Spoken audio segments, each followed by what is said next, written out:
Gender Inequality in South African Land Ownership, A Barrier to Economic Independence by Satori News.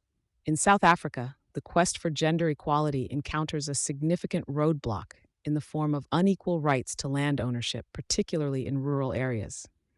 Various cultural norms and affordability issues have made land access challenging for women, undermining their economic independence and perpetuating gender-based disadvantages.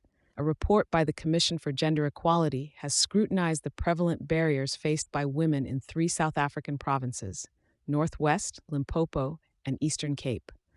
The findings shed light on the patriarchal structures that predominantly favor men's access to communal land. In the Eastern Cape, men own more than twice the amount of land as women, and similar trends are observed in Northwest and Limpopo. Naledi Selebano, acting head of research at the Commission, underscores the grim reality that despite the presence of women in community committees, the decision-making largely rests in the hands of male counterparts. Even in cases where women hold leadership positions, societal norms often still require a male relative's authorization for women to participate in land transactions. The gender bias is stark, as seen in the case of a 30-year-old woman from the Eastern Cape who struggled for 7 years to secure a lease for her own farm, only to be impeded by her unmarried status and lack of children, hindrances her brother did not face.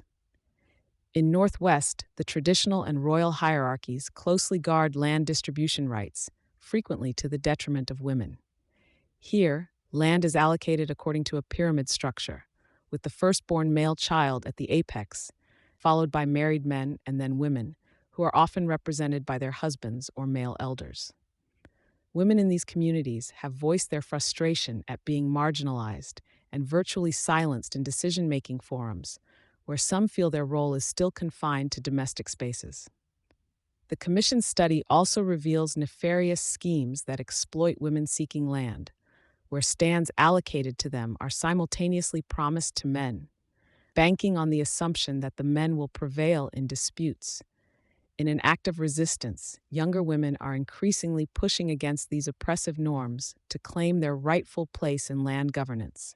The South African Constitution and its associated laws and policies are designed to eliminate discrimination based on sex or race. Nonetheless, cultural traditions continue to present obstacles that restrict women's access to communal land, thus also affecting various other aspects of gender equality. In response, the Commission for Gender Equality has urged the Department of Agriculture, Land Reform, and Rural Development to introduce and enforce legislative reforms that address the patriarchal and discriminatory practices justified by misinterpreted cultural beliefs.